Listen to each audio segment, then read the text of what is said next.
우리 앞뒤 옆 사람과 인사 나누겠습니다. 여호와 샬롬. 여호와 샬롬. 한 주간도 평안하셨는지요? 아멘. 네, 여러분 오늘은 우리나라 한국이 일제 압제로부터 고난을 당하다가 강복을 맞고 해방을 맞고 자유함을 얻게 된 77주년이 되는 그날을 기념하는 강복절 기념주일이 되겠습니다. 생각해본들 그때 하나님께서 우리에게 강복절을 허락해 주지 않았다라고 하면 지금 우리가 어떤 모습으로 살아가고 있을까? 생각만 해도 끔찍한 일이 아닐 수가 없습니다. 지금 우리가 이렇게 마음껏 하나님께 예배하고요, 또 신앙의 자유를 가지고 전도하고 복음을 전할 수 있는 그런 세상에서 우리가 살게 된 것이 여러분 얼마나 감사한 일인지 모릅니다. 그래서 오늘 우리가 이 강복절 기념주일에 하나님의 은혜를 생각하며 예배할 때 더 감사함으로 예배하지 않을 수가 없는 것입니다. 여러분 우리 하나님은 어떤 하나님이십니까? 네, 사랑의 하나님. 우리 사람을 사랑하시는 하나님이십니다. 여러분 사랑한다라고 하는 것은요, 내가 사랑하는 사람이 눈물을 흘리면 내 마음이 아픕니다. 내가 사랑하는 사람이 다치거나 또 힘든 그런 상황 속에 빠지게 되면 더욱 마음이 아픕니다. 이것이 내가 사랑한다라고 하는 증거죠. 내가 사랑하는 사람이 어떤 곤란한 상황 속에 또 어려운 위기 속에 빠지게 되면 여러분 사랑하지 않는 사람들은 그런 무관심 속에 그런 하고 그냥 지나칠 수가 있지만 살아가는 사람은 그렇지가 않습니다. 내가 할 수 있는 한 최선을 다해서 어떻게 해서든지 여러분 도우려고 하고요. 또 내가 할 수 있는 모든 것들을 동원하는 그런 모습들을 여러분 우리는 볼 수가 있습니다. 하나님이 우리 인간을 사랑하신다. 여러분 그것이 바로 우리를 향하신 하나님의 마음이라는 것입니다. 그래서 하나님은요, 우리 사람들이 힘들어하고 예배할 때 어려워할 때 우리를 돕기를 원하시고요. 또 우리가 슬피 울면서 부르짖을 때 하나님은 그 소리에 귀를 기울이시는 하나님이시다라고 하는 것입니다. 오늘 본문을 보면 이스라엘 백성들이 애굽에서 지금의 이집트죠. 거대 노역에 시달리면서 노예로 살아갔는데 아침부터 밤늦게까지 그렇게 힘든 노역을 하면서 지내는 것입니다. 너무도 심하게 어려움을 당하고 있는 거예요.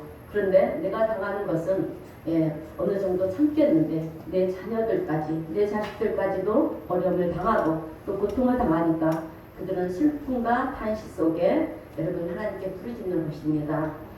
여러분 애굽에서 이집트라는 나라에서요, 그렇게 힘든 노역에 시달리면서 노예 생활을 하고 있는 이 이스라엘 백성들이 누구입니까? 언약의 백성들이에요. 아브라함의 후손들입니다. 하나님은 아브라함을 통해서 어떻게 약속을 하셨습니까? 너희 후손들을 축복하실 것이라고 말씀하셨어요. 그런데 그 후손들이 여러분 애굽에서 그 힘든 노역을 하면서 어려움을 당하고 있는 거예요. 그 모습을 볼 때 여러분 하나님의 마음은 어떻겠습니까? 오늘 본문을 통해서 우리는 당신의 백성들을 향한 하나님의 마음을 알 수가 있어요, 여러분. 자, 우리가 정말 힘들 때 눈물을 흘리면서 부르짖고 탄식하면서 하소연할 때 여러분 누군가가 우리의 그 하소연을 들어줄 사람이 있다라고 하는 것은 여러분 축복입니다. 그런데 그분이 하나님이시고 또 그분이 우리의 모든 것을 해결할 수 있는 능력을 가진 분이시라고 한다면 여러분 우리는 그분에게 희망을 걸지 않을 수가 없는 거예요. 하나님께서는 아브라함의 후손들 이스라엘 백성들의 부르짖는 소리에 귀를 기울이셨다라고 오늘 성경은 기록하고 있습니다. 그래서 출애굽기 2장 23절에서 25절 말씀을 보게 되면 이렇게 기록이 되어 있어요. 우리 출애굽기 2장 23절에서 25절 말씀 함께 읽어보겠습니다. 시작. 여러 해 후에 애굽 왕은 죽었고 이스라엘 자손은 고된 노동으로 말미암아 탄식하여 부르짖으니 그 고된 노동으로 말미암아 부르짖는 소리가 하나님께 상달된지라. 하나님이 그들의 고통 소리를 들으시고 하나님이 아브라함과 이삭과 야곱에게 세운 그 그 언약을 기억하사 하나님 이스라엘 자손을 돌보셨고 하나님 그들을 기억하셨더라. 아멘. 여러분 우리가요 하나님의 말씀을 의지하는 언약 백성으로 산다라고 하는 것은 참으로 놀라운 축복이 아닐 수가 없는 것입니다. 왜냐하면 오늘 말씀처럼 언약 백성들이 부르짖는 소리를 여러분 하나님이 들으시기 때문에 그렇습니다. 들으실 뿐만 아니라 위기 속에 있는 언약 백성들을 하나님은 건져내시고요. 또 그들이 자유한 자로 더 이상 핍박하지 않는 자로 살아가도록 만드는 것이 하나님의 뜻이고 또 하나님의 마음이기 때문에 우리가 하나님의 언약 백성으로 산다라고 하는 것은 정말 놀라운 축복이 아닐 수가 없는 것입니다. 여러분 우리나라 한국의 근대사를 보게 되면요 우리나라 대한민국을 사랑하시는 이 하나님의 마음을 우리가 헤아려 알 수가 있어요. 여러분 우리나라가 일제 압제에 들어간 것이 1910년입니다. 1880 그런데 1885년 그러니까 25년 전에 하나님께서는요 2명의 선교사를 이 땅에 보내주셨습니다. 장로교의 언더우드 선교사님과 또 감리교의 아펠렌 젤로 이 두 선교사가 1885년 4월 5일 부활절 아침에 일본에서 머물고 있다가 우리 한국으로 돌아왔습니다. 제물포항에 인천이죠. 인천항에 두 사람이 똑같이 동시에 내리는 거예요. 그래서 장로교와 감리교의 역사가 이제 시작이 되었는데요. 이들로 말미암아 우리 한국에 기독교 학교가 세워졌고요. 또 기독교 병원이 세워졌습니다. 하나님께서는 이 나라의 운명을 아시고요. 미리 이 나라 이 민족을 위해서 복음이 들어가도록 만드셨다라고 하는 것입니다. 그래서 이 두 선교사가 복음을 전하는데 이제 북쪽에 올라가서도 복음을 전해야 되겠는 거예요. 그래서 이제 평양으로 올라갔는데 놀라운 일이 생겼어요. 여러분 그것은 그쪽으로는 선교사님들이 간 적이 없어요. 간 적이 없는데 이미 그 땅에는 이 북쪽 땅에는요 예수를 믿는 사람들이 있는 거예요. 그래서 이것이 어찌된 일인가 알아봤더니 여러분 1882년에 그러니까 선교사님들이 1885년에 우리나라에 들어오지 않았습니까? 그러니까 1882년에 이전에 중국의 신양이라고 하는 곳에 존 로스 선교사가 계셨는데 그때 신양으로 장사하러 온 우리 한국의 조선인들에게 복음을 전하고 또 그들과 함께 여러분 조선말로 된 성경을 번역을 했다고 합니다. 그래서 1882년에 누가복음과 요한복음이 그렇게 만들어졌어요.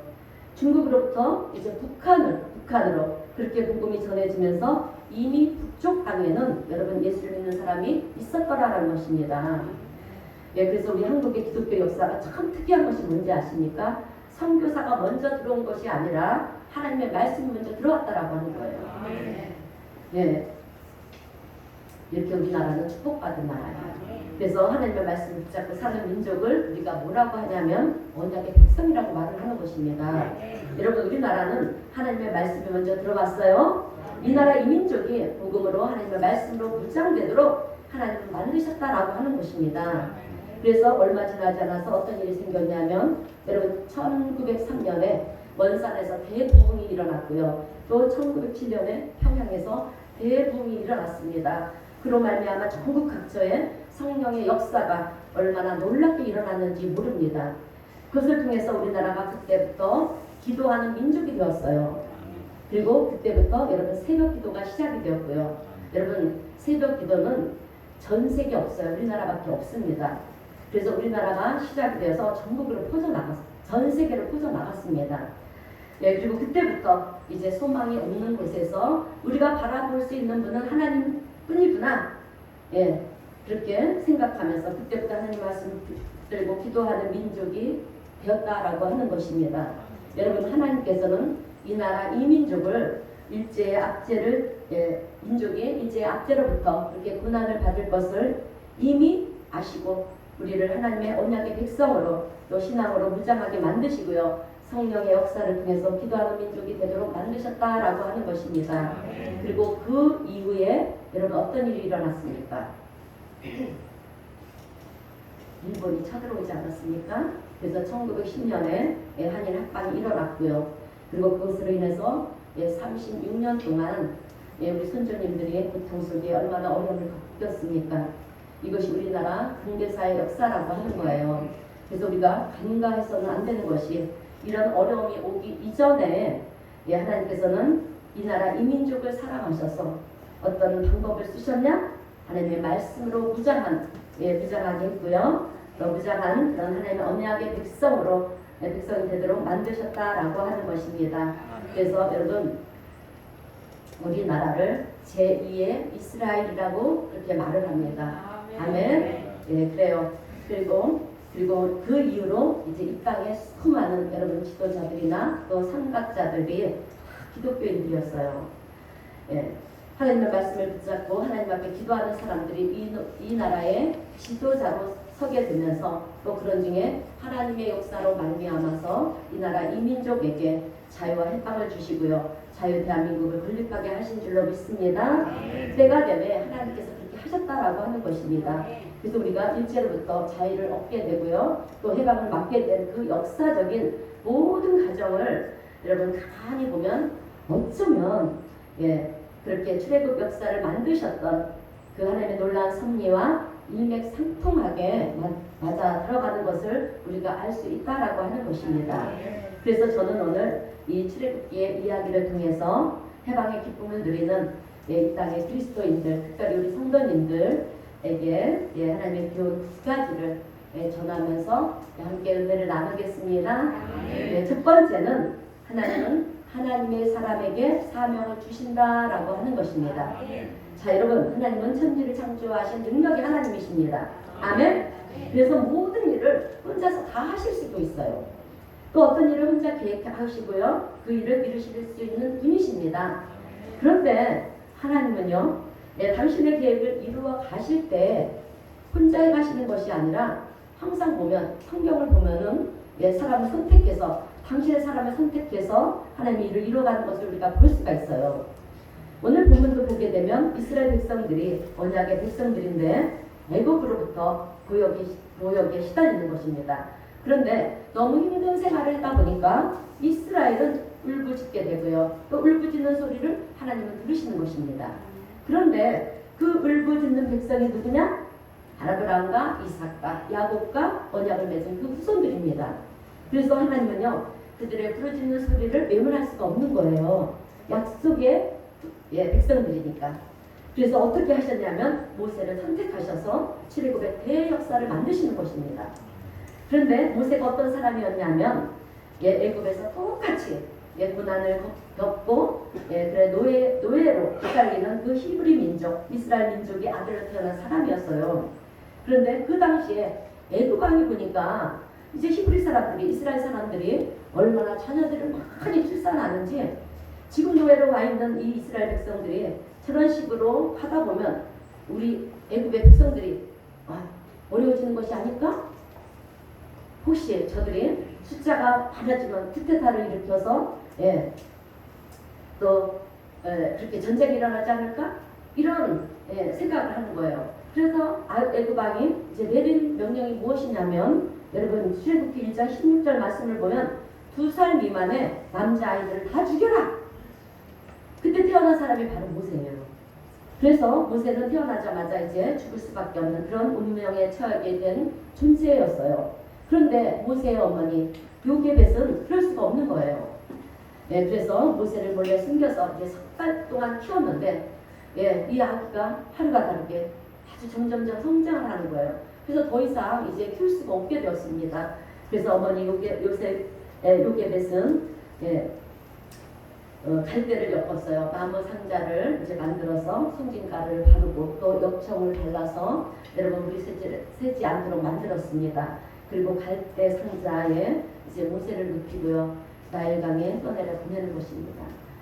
그리고 모세의 누나 이제 미리암을 통해서 이 상자가 어디로 가는지 쫓아가보라. 혹시라도 물에 가라앉게 되면 도와주라고 하는 것입니다. 그래서 갈대 상자는 그렇게 물결에 흐르는 대로 떠내려 가고 있는 것입니다. 그런데 그때 하나님의 손길이 여러분 그 갈대 상자를 어디로 인도하느냐 하면, 우리가 잘 아는 대로 애굽의 왕 바로의 딸 공주잖아요. 그 공주의 시녀들이 나일강을 건너고 있지 않았습니까? 그 앞으로 떠내려가게 하는 것이에요. 그래서 애굽 왕 공주가 보니까 갈대 상자에 있는 이 히브리인 아기가 누워 있는 거예요. 이스라엘 민족의 아이로구나 한눈에 알아보는 것입니다. 그런데 하나님께서는 또 어떻게 역사를 하셨는지 아십니까? 바로의 딸 공주의 마음을 여러분 만지시는 거예요. 네, 감동시켜서 불쌍한 마음을 갖게 하는 것입니다. 이 아이를 죽게 할 수가 없게 하는 거예요. 그래서 공주는 이 아이가 죽을 운명에 처해 있다라는 것을 알면서도 여러분 이 아이를 어떻게 하냐면 바로의 궁으로 자기 궁전으로 그렇게 데리고 갑니다. 그리고 그 아이를 자기 아들로 입적을 시켜서 잘 키워요. 죽을 운명에 있던 모세가요 하나님의 손길로 말미암아서 애굽의 왕자처럼 그렇게 성장을 하게 된 것입니다. 그 당시에 전 세계를 지배했던 최고의 나라가 애굽이었어요. 애굽 이집트였는데 모세는 이 애굽의 교육과 또 문화와 다 배우게 되었습니다. 지도자의 자질을 갖추기에 충분한 그런 환경 속에서 모세는 성장하게 되었습니다. 그리고 어느덧 이제 세월이 흘러서 그의 나이가 40이 되었어요. 그런데 어느 날 모세가 자기가 히브리인이라는 이스라엘 민족이라는 것을 알게 되었습니다. 그렇게 깨닫고 나서 보니까 이제 이 애굽 사람들이 노역에 시달리고 있는 이스라엘 백성들을 괴롭히는 모습을 보게 된 거예요. 자기의 동족이 그렇게 구역에 시달리고 또 핍박에 시달리는 것을 보면서 너무 가슴을 아파합니다. 그래서 그러지 말라고 이제 뜯어말려요. 근데 그만 실수로 여러분 핍박하던 애굽의 사람을 어떻게 합니까? 죽이게 되는 거예요. 살인자가 되었습니다. 그러니 어떻게 합니까? 살아남기 위해서는 도망을 가야 되지 않겠습니까? 그래서 미디안 강야까지 도망을 한 거예요. 그런데 그곳에서 모세가 할 수 있는 것은 아무것도 없었어요. 할 수 있는 것은 양을 치는 일밖에 없었다라고 하는 것입니다. 그래서 모세는요 이 미디안 강야에서 40년 동안 양을 치는 그런 삶을 살게 됩니다. 모세가 자기가 애굽의 지도자 왕이 될 거라고 그렇게 생각했는데 결국에는 사람을 죽이고 미디안 강야에까지 와서 40년 동안 양을 치는 삶을 살게 된 거예요. 그런데 여러분 이것은 하나님의 섭리와 계획하신 가운데 한 부분이었다라고 하는 것입니다. 모세는 그곳에서 양을 치면서 자신의 교만했던 것을 여러분 다 내려놓게 되고요. 겸손한 자가 됩니다. 미디안 강야에서 40년을 살았으니 이제 나이가 80이 된 거예요. 80이 되어서도 모세는 양을 치고 있습니다. 어느 날 호렙산으로 가게 되었는데 그런데 그곳에 떨기나무가 있는데요. 그 떨기나무에 불이 붙은 거예요. 그런데 신기한 것은 나무에 불이 붙었는데 여러분 나무가 타지를 않는 것입니다. 그래서 그것을 보기 위해서 가까이 다가가는데 그 나무에서 음성이 들리는 거예요. 하나님의 음성이 들리는 것입니다. 그 말씀이 출애굽기 3장 4절에서 5절 말씀인데요. 모세야 내가 서 있는 곳은 허락한 곳이니 신을 벗어라. 그리고 모세는요 이제 하나님께로부터 사명을 받게 됩니다. 그런데 받은 사명이 무엇인지 아십니까? 너는 다시 애굽으로 돌아가라는 거예요. 여러분 이것은 얼마나 끔찍한 일인지 몰라요. 모세는 살인자예요. 돌아가면 어떻게 되겠습니까? 바로 잡혀서 여러분 죽을 수밖에 없는 거예요. 그런데 애굽으로만 돌아가는 것만으로 끝이면 괜찮은데 아니에요.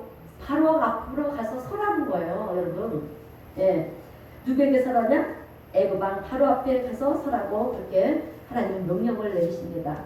그러니 얼마나 두렵고 떨리겠어요. 그래서 모세는요 할 수 없습니다. 저런 핑계를 대고 있는 거예요. 그런데 바로 앞에 서는 것만이 아니라 모세가 부여받은 이 사명은 무엇이냐면 바로 앞에 서서 이스라엘 백성들을 해방시키십시오. 이렇게 외치라고 하는 것입니다. 여러분 당시에 이 위대한 애굽을 건설했던 사람들이 누구였냐 하면 노예 생활을 하고 있던 이스라엘 백성들이었어요. 그들은 그런데 그들을 해방시켜 달라고 하면 이 바로왕이 어떻게 하겠습니까? 불보듯 뻔한 일이 아니겠습니까? 그런데 하나님은 모세한테 바로왕 앞에 서가지고 이스라엘 백성들을 해방시켜라. 내 백성을 가게 해라. 이렇게 얘기를 하라고 그러니 모세는 하나님께서 주신 사명이지만 얼마나 부담이 되게 되었겠습니까? 그래서 나는 할 수 없습니다. 이렇게 얘기를 할 수밖에 없었다라고 하는 거예요. 여러분 사명이라고 하는 것은요. 원래 이렇게 여러분 부담스러운 거예요. 피하고 싶은 거고요. 그런데 그럼에도 불구하고 하나님 주시는 사명 앞에서는 도망칠 수가 없어요. 여러분 하나님이 여시면 열자가 없고요. 하나님이 닫으시면 열자가 없습니다. 결국 모세는 바로왕 앞에 서게 됩니다. 그리고 결론은요. 우리가 잘 아는 대로 하나님이 도우셔서 이스라엘 백성들은 출애굽의 대역사를 이루게 되었다라고 하는 거예요. 여러분 저는 이 말씀을 가만히 묵상하다가 만약에 모세가 못하겠다고 싫다고 그렇게 끝까지 버텼으면 어떻게 되었을까? 생각해 봤어요. 여러분 어떻게 되었을 것 같습니까? 아마도 하나님은요 다른 사람을 세우셨을 거예요. 그리고 그 사람을 통해서 출애굽의 대역사를 이루어 가셨을 것입니다. 여러분 하나님께서는 당신이 계획하신 일들을 사람이 없어서 못하시는 것이 아니에요. 예, 또 다른 누군가를 통해서 역사를 이루시는 분이 하나님이시라는 것을 오늘 우리는 알아야 됩니다. 자, 여러분 우리가 신앙생활을 하다가 하나님께로부터 사명을 부여받게 되었을 때 그 사명을 사실 부담스럽고 또 피하고 싶은 거예요. 그저 나를 위해 사는 것이 좋습니다. 우리는 그러나 그럴 때 지혜로운 사람은 어떤 사람이냐? 아멘으로 화답하는 사람인 줄로 믿습니다. 자, 왜냐하면 하나님께로부터 받은 사명은 내 힘으로 하는 것이 아니에요. 하나님이 도우셔서 하는 것이기 때문에 그렇습니다. 자, 그래서 우리는 하나님 그것이 하나님 뜻이라고 한다면 내 자신을 내려놓고 하나님 앞에 서겠습니다. 하나님이 주신 사명 받겠습니다. 그 일을 위해서 달려가겠습니다. 이렇게 여러분 고백하는 것이 지혜로운 신앙인의 모습인 줄로 믿습니다. 자, 여러분 오늘 우리는 강복을 맞이하는 것을 기념하면서 지금 예배를 드리고 있습니다. 자, 그런데 우리의 강복절을 가만히 보면 이것은 여러분 우연히 일어난 일이 아니라고 하는 것입니다. 아멘. 자, 하나님은 이를 계획하셨어요. 모세를 40년 동안 미디안 광야에서 훈련을 시켜셨듯이 여러분 이 나라 이민족도 36년 동안 왜 그러셨는지는 모르지만 일제의 그 압박 속에서 훈련을 받게 하시고요. 연단을 받게 하셨다라고 하는 것입니다. 이것이 우연이 아니라는 거예요. 역사의 배후에서 움직이시고 일하시는 하나님의 손길을 볼 수가 있다라고 하는 것입니다. 영안이 열린 사람들은 여러분 그 손길을 볼 수가 있는 거예요. 무엇 때문에 왜 무슨 뜻으로 그렇게 하셨는지는 우리가 알지 못하지만 그러나 하나님은 이 나라 이 민족을 연단하셨다라고 하는 것입니다. 왜? 정금같이 사용하시라고. 아멘. 그래서 여러분 전 세계에 선교사를 파송한 나라가 예전엔 미국이었어요. 이제 우리나라 대한민국이 되었습니다. 아멘. 자, 그리고 때가 되면 이제 하나님께서 해방의 기쁨을 누리게 하셨는데요. 그 해방의 기쁨을 누리게 된 것이 우리의 힘으로 된 것이냐? 그렇지 않다라고 하는 거예요. 모세와 같이 쓰임받는 사람들이 있었다라고 하는 것입니다. 우리는 그 사람이 누구인지 몰라요. 그러나 분명히 하나님께서는 그 마음에 어떤 감동을 주셨을 거라고 하는 거예요. 그래서 역사를 돌아보니까 어떻게 되었습니까? 갑자기 이제 일본이 어떻게 합니까? 가만히 있는 미국을 공격을 하는 거예요. 여러분 진주만이라고 하는 곳을 여러분 공격을 하는 것입니다. 미국을 건드리는 거예요. 무슨 욕심으로 그랬는지는 잘 모르지만 아마도 태평양의 이 지배권을 갖기 위해서 미국을 꺾지 않으면 안 된다. 여러분 이런 생각을 가지고 진주만을 공격한 것 같아요. 그것으로 인해서 이제 잠자는 미국이 어떻게 합니까? 깨어 일어나는 거예요. 여러분. 깨어 일어나서 그때 그 미국의 대통령이 트루만 대통령이었어요. 그 트루만 대통령이 위에서 야 그만해라. 그만해라 너희들. 아무리 얘기를 해도 여러분 일본이 전쟁을 멈추려고 하지 않으니까 이제 전쟁을 끝내기 위해서 여러분 어떻게 합니까? 잘 알죠? 예, 히로시마 나가사키에 이제 원자 폭탄을 터뜨리지 않습니까? 그것으로 해서 얼마나 여러분 정말 참혹한 결과가 만들어졌습니까? 예, 그래서 끝까지 싸우겠다 했던 이제 일본 천황은요, 예, 일본 백성들 앞에서 어떻게 합니까? 무조건 항복! 두 손 들라는 거예요. 그래서 여러분 그것이 1945년 8월 15일 날 이제 일본이 패전을 선언한 그날이 우리 대한민국은 여러분 강복을 얻고요. 해방을 맞이한 그날인 거예요. 아멘. 그런데 이 모든 일이 우연히 일어났겠는가? 아니라는 것입니다. 거기에는 보이지 않는 하나님의 손길이 있었다라고 하는 거예요. 하나님은 누군가에게 마음을 감동시켰을 것이라고 하는 것입니다. 그래서 결국에는 인류의 역사를 움직이시는 그분으로 인해서 여러분 우리 대한민국은요 해방을 맞게 되었다는 것을 우리는 알아야 될 줄로 믿습니다. 그런데 이런 흐름이 우리는 보이지 않아요. 보이지 않으니까 어떻게 합니까? 그냥 역사의 어떤 흐름으로 그렇게 된 것이라고 그렇게 얘기를 한다라고 하는 거예요. 그래서 성경 출애굽기에서는요 인류 역사의 배후에 움직이시는 손길이 하나님의 손길이라고 하는 것을 기록하고 있는 거예요. 아니라는 거예요. 여러분 어떤 흐름 속에 이루어진 것이 아니라 하나님의 손길로 예, 그 움직이는 하나님의 손길로 인해서 여러분 우리의 역사가 이루어졌다라고 하는 것입니다. 그래서 출애굽기를 보면은요 이스라엘 민족이 자유해방을 얻겠다고 그러니까 바로왕이 안 된다고 거절하지 않습니까? 그래서 하나님은 그런 바로왕에게 애굽에게 무엇을 내리십니까? 10가지 제약을 내리잖아요. 그죠? 예, 내리시는 거예요. 바로왕은 무조건 항복을 할 수밖에 없게 만드시는 것입니다. 그래서 이스라엘은 애굽의 억압으로부터 해방과 자유의 기쁨을 누리게 되었어요. 이것이 우연이냐? 성경은 아니라고 말씀하고 있어요. 10가지 제약은 자연재해가 아니라 여러분 하나님께서 하셨다라고 하는 것입니다. 이것을 성경은 기록하고 있는 거예요. 그래서 하나님께서 이스라엘에게 출애굽기에 대역사를 만드신 일이나 오늘 우리나라가 여러분 일본으로부터 자유 대한민국을 건설할 수 있도록 만들어주신 이 모든 것들을 보게 될 때 우리가 알게 되는 것이 하나가 있어요. 하나가 있는데요. 그것이 무엇이냐 하면 여러분 하나님은 사람이 지배하는 것을 기뻐하지 않으신다라고 합니다.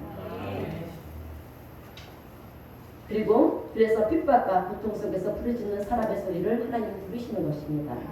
여러분 이사야서에서도 그렇고 마태복음에서도 그렇고 우리 하나님은 어떤 하나님이신지 아십니까? 상한 갈 때도 꺾지 않으시고요. 꺼져가는 예신지도 끄지 않으시는 하나님이시라고 말씀하고 있어요. 긍휼히 여기시는 하나님이시라는 것입니다. 그런데 긍휼히 여기시는 그 하나님이 우리 사람을 사랑하시는데 누군가는 지배하고 또 누군가는 지배를 당하는 그런 모습을 보면서 그것도 지배를 당하는 자들이 아파하고 또 고통스러워하는 그 부르짖음의 소리를 하나님은 결코 외면하지 않으시는 하나님이시라고 하는 것을 오늘 우리는 성경을 통해서 특별히 강복 77주년을 맞이하는 우리들이 알아야 될 내용이라고 하는 것입니다. 그렇다라고 하면 오늘 우리가 크리스찬으로 이 세상을 산다라고 하는 것이 무슨 의미냐라고 하는 거예요. 여러분 무슨 의미입니까? 여러분 그것은 하나님께서 우리에게 사명을 주시기 위함이라는 거예요. 그래서 이런 사명 저런 사명 많은 사명이 있겠지만 여러분 그 중에 가장 우리 하나님께서 근본적으로 기뻐하시고요 우리에게 중요하게 허락하시는 사명은 다른 것이 아니에요. 어려움과 환난 가운데 있는 이들을 도와야 된다라고 하는 것입니다.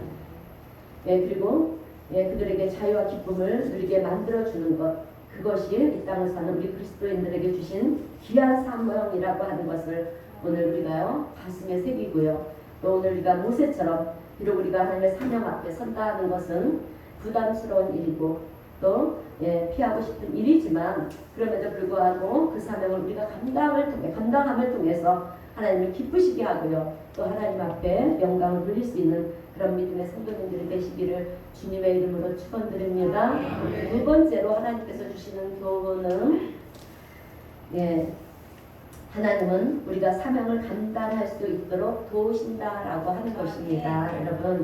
여러분 하나님은 우리에게 무거운 짐을 주시고요. 너희들이 한번 알아서 해봐라 이렇게 말하시는 하나님이 아니세요.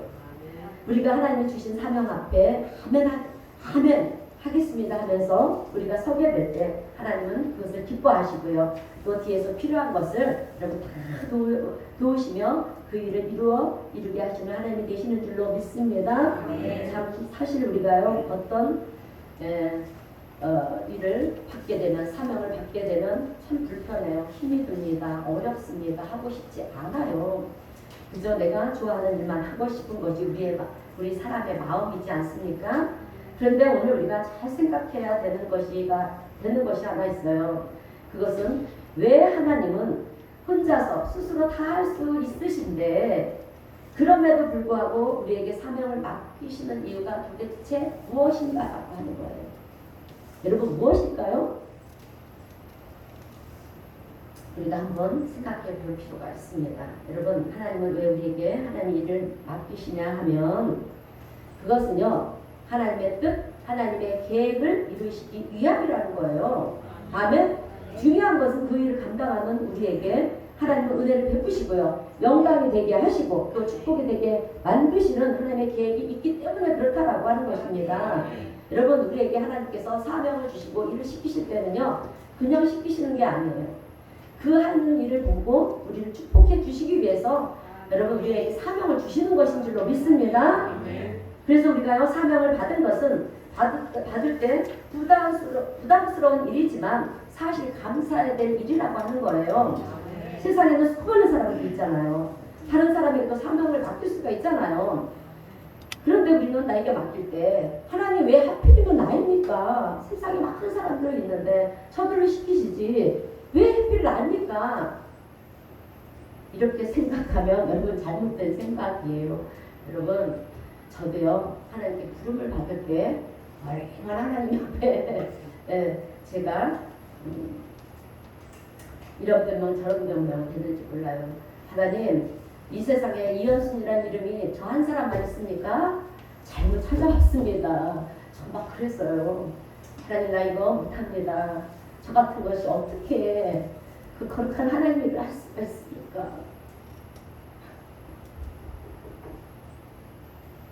그런데 그때 제게 들려주시던 하나님의 응답은 한순아 네가 하는 것이 아니라 내가 합니다. 아멘. 그래서 여러분 그 하나님의 그 도우심의 손길로 인해서 이렇게 여기까지 온 줄로 믿습니다. 그래 우리는 왜 하나님 하필이면 납니까? 세상에 많은 사람들이 있는데 왜 하필이면 납니까? 이런 생각을 갖는 것은 잘못된 것인 줄로 믿습니다. 자 여러분 우리가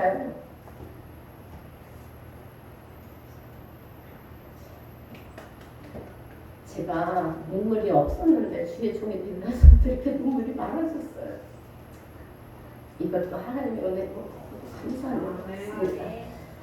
여러분 우리가요 하나님께서 이 특별히 우리를 생각하셔서 또 특별히 나를 사랑하셔서 나에게 여러분 사명을 맡기신다라고 하는 것은 우리가 그것을 알게 되면은요 하나님이 나를 두셨다라고 하는 것이 얼마나 축복이고 또 영광스러운 일인지를 우리는 알아야 된다라고 하는 것입니다. 여러분 선거철만 되면 정치인들이 어떻게 합니까? 이리 뛰고 저리 뛰고 열심히 뛰어다녀요. 그죠? 말을 써달라는 거예요. 내가 어떻게 해서든지 나라 일을 하겠다라고 하는 것입니다. 그런데 온갖 비난을 받아가면서도 여러분 이것도 하겠다 저것도 하겠다 공약들을 걸지 않습니까? 예. 그런데 여러분 왜 그럴까요? 왜 그들이 그렇게 정치인들이 그 자리를 찬탈하려고 그렇게 뛰어다니겠습니까? 이유는 하나예요, 여러분. 나라 일도 나라 일이지만 그것이 자기에게는 영광이 되기 때문에 그렇습니다. 가문의 영광이지 않습니까? 그죠? 예. 또한 당선이 되면 어떻게 됩니까? 높은 지위에 올라가게 되고요. 어떤 또 권세도 받지 않습니까? 예, 그런 것을 영광으로 삼기 때문에 그런 일을 하겠다고 하는 것이 아니겠습니까? 여러분 세상에서 얻는 영광은요 일시적인 거예요. 잠깐입니다. 예, 그래서 오늘 우리가 하나님 앞에 받게 되는 사명은요 그러나 여러분 그렇게 일시적인 것이 아니고요 영원한 것인 줄로 믿습니다. 그래서 그것을 아는 사람은요 여러분 하나님의 뜻과 하나님이 기뻐하시는 일을 나에게 맡기신 사명은요, 하나님 어떤 어려움이 따른다 해도 나는 그것을 감수하겠습니다. 하나님의 뜻을 믿는 자가 되겠습니다. 여러분, 이것이 진짜 하나님 믿는 여러분 사람이라고 하는 거예요. 여러분, 우리의 삶이 이 땅이 전부가 아니라 영원한 세상 천국이 있다라고 하는 여러분 이 사실을 내가 진짜 믿고 확신한다 그러면 여러분 우리가 쏟아야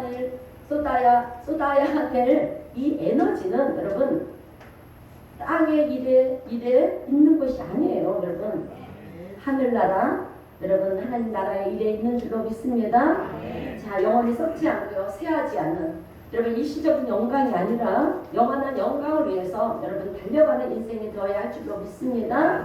그래서 이 세상에서 살면서 여러분 무엇이 가장 가치 있는 일인지를 알고 사는 사람은요, 여러분 복된 사람이에요. 아멘. 자, 여러분 우리가요 세상에서 존귀한 자로 사는 것도 중요해요. 그죠? 근데 중요하지만 더 중요한 것은 하나님이 주시는 이 사명을 붙들고요, 하나님 앞에 존귀한 자로 살아가는 것이 더 중요한 줄로 믿습니다. 그러므로 오늘 우리 성도님들은요, 하나님이 주신 사명을 감당해 나가시며 하나님 앞에 존귀한 자로 살아가신 우리 국대 우리 성도님들이 다 되시기를 주님의 이름으로 축원드립니다. 자, 여러분 우리가 참 감사한 것이 있어요. 그것은 하나님께서 우리에게 사명을 맡기시고 알아서 해라 그러시는 분이 아니시라는 거예요. 우리는 손길이 우리의 도우시는 손길이 되셔서 우리로 하여금 여러분 그 일을 넉넉히 행할 수 있도록 하신다라고 하는 것입니다. 여러분 모세가 하나님의 사명을 받을 때 얼마나 부담스러웠겠습니까? 바로왕 앞으로 가라고 했으니 바로왕 앞으로 가면 죽을 것이 뻔한데 어떻게 갈 수가 있었겠습니까? 또한 가서 이스라엘 백성들을 해방시켜라 그렇게 외치라고 하는데 이것은 말이 안 되는 거예요. 그래서 모세는 하나님 나는 입이 튼한 자라 말을 할 수가 없습니다. 그러니까 하나님은 어떻게 하십니까? 말을 잘하는 너희 형이 바론을 붙여줄게. 하나님 나는 능력이 없어요. 그런데 어떻게 바로의 군대 앞에 섭니까? 그러니까 하나님은 애굽의 군대보다 강한 능력을 내가 줄게. 그래서 오늘 보면 출애굽기 7장 1절의 말씀도 보게 되면 여호와께서 모세에게 이르시되 볼지어다 내가 너를 바로에게 신같이 되게 하셨은즉 능력을 행하신다라고 하는 거예요. 여러분 강한 애굽의 군대를 이길 수 있는 것은요 신적인 존재밖에 없어요. 그래서 하나님은 당신의 능력으로 어떻게 한다? 모세를 신같이 만드신다는 것입니다. 그래서 능히 애굽의 군대를 제어할 수 있게 하겠다라고 하시는 거예요. 그리고 내 형 아론은 내 대언자가 되리라. 네가 말을 못한다고 그러니까 너는 가만히 있어. 말 잘하는 네 형이 할 거야. 부족한 것을 다 알아서 채워주시는 하나님의 손길을 우리가 보게 되는 줄로 믿습니다. 자, 그래서 하나님께서 모세에게 필요한 것을 다 채워주셨다라고 하는 거예요. 그런데 여러분 모세에게 사명을 주신 하나님께서는 여러분 오늘 우리에게도 여러분 동일한 사명을 주신다라고 하는 것입니다. 자, 그런데 우리는 하나님 아닙니다. 못합니다. 어렵습니다. 지금 저는 할 일이 너무 많습니다. 이것이 오늘날 여러분 우리들의 모습이라고 하는 것입니다. 그런데 여러분 그것은 어리석은 것이라는 거예요. 여러분 오늘 우리가 본문 말씀을 통해서 깨달아야 되는 것은요, 하나님 나는 모세보다 훨씬 더 부족한 사람입니다. 하지만 사명을 맡겨주시니 그 일을 감당하는 자로 하나님 앞에 서겠습니다. 왜 그렇게 깨달아야 되느냐 하면 여러분 그것은 모세에게 허락하셨던 은혜와 축복과 영광을 우리에게도 허락해 주시기 때문에 그렇다라고 하는 거예요. 이것은 여러분 얼마나 감사한 일인지 모릅니다. 여러분 오늘 우리 역시 모세가 가졌던 그 거룩한 부담을 우리도 가질 수가 있어요. 그러나 그 부담을 외면하는 것이 아니라 그것을 아멘으로 화답하며 받을 수 있는 우리 성도님들이 되시기를 바랍니다. 자, 여러분 물은 흘러야 맑은 물이 될 수가 있어요. 물은 물이 되어야 이 맑은 물이 되어야 생명을 살릴 수 있는 물이 되는 것입니다. 모든 것이 평지이면 여러분 물은 흐리지 않잖아요. 그러면 물이 흐르지 않으면 여러분 어떻게 되겠습니까? 고인물은 썩게 되어 있다라고 하는 것입니다. 그러면 사람들은 죽을 수밖에 없어요. 썩은 물을 먹기 때문에. 그래서 하나님은 물이 흐르도록 만드셨다라고 하는 것입니다. 그래서 땅을 높게 높은 곳에 있게 만드시고요. 또 낮은 곳에 있게 만드셔서 그렇게 물이 흐르게 만드셨고요. 또 그 흐르는 물로 인해서 물은 맑게 돼서 이제 생수를 공급하는, 그래서 생명을 살리는 그런 일을 하나님이 만드셨다라고 한다면, 여러분 오늘 우리가 세상을 볼 때 높이 그렇게 높은 곳에 있고 또 높은 곳이 있고 또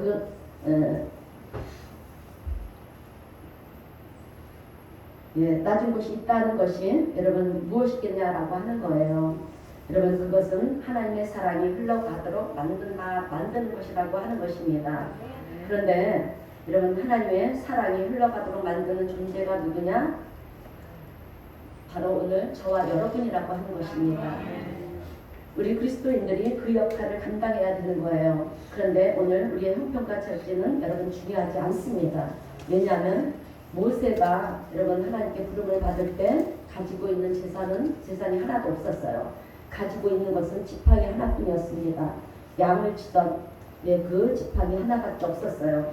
그리고 그 부름을 받았던 그때의 나이가 여러분 80세였어요. 오늘 모세보다 더 많은 분들이, 연세가 더 많은 분이 있습니까? 없어요, 여러분. 80이었고요. 아론은 83세였습니다.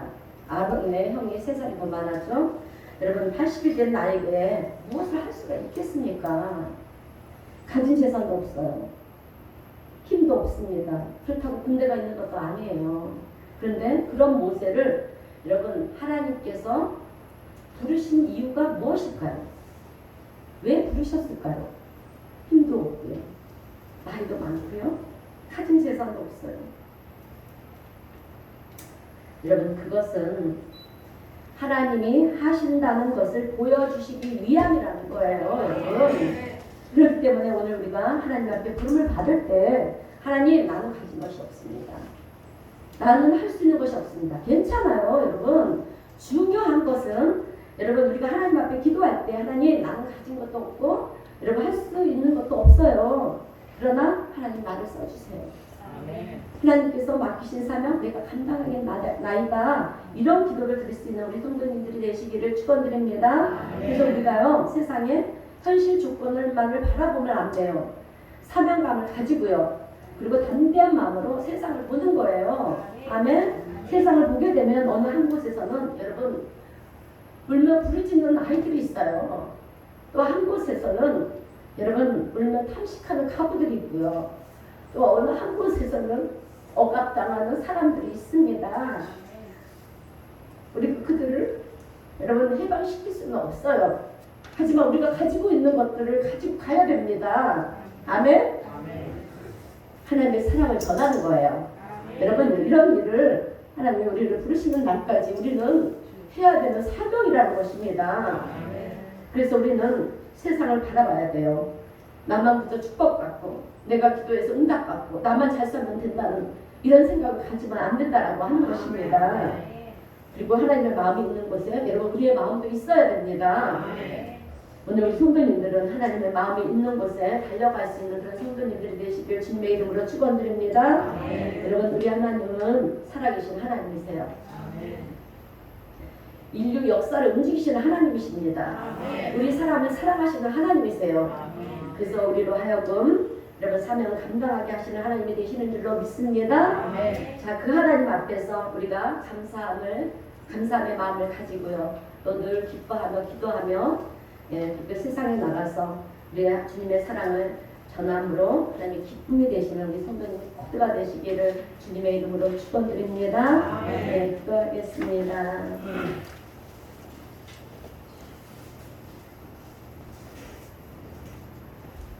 사랑과 은혜가 충만하신 하나님 아버지의 은혜 감사드립니다. 오늘 우리 민족에게 강복의 기쁨을 주신 이날 하나님의 마음을 살펴보니 그곳에 하나님의 사랑이 있음을 보게 되었습니다. 하나님께서 오늘 우리를 이 시대 가운데 그리스도인으로 세우신 이유는 하나님의 사랑을 정하라고 하는 그 사명을 감당케 하기 위해서 우리를 세워주신 줄로 믿습니다. 오늘 우리 성도님들이 있는 자리에 머물러 있는 것이 아니라 하나님의 사랑을 세상에 전하며 또한 우리 예수님으로 인하여 받은 구원의 은혜를 증거하고 간증하는 사랑하는 우리 모든 성도님들이 되게 하여 주시옵소서. 그런 우리의 희생과 헌신을 통해서 하나님은 여전히 살아계신 우리 하나님이 되시고 우리를 붙드시고 인도하시는 참 좋은 참 좋으신 우리 하나님심을 깨달아 아는 우리 모두가 되게 하여 주시옵소서. 우리 민족에게 강복의 기쁨을 주신 하나님께 감사드리오며 예수님의 이름으로 기도하옵나이다. 아멘. 여러분 찬송가 584장을 찬송할 건데요. 이 찬양은 우리가 잘 부르지 않았어요. 나라 사랑의 찬양인데 여러분 가사를 음미하면서 찬양하겠습니다.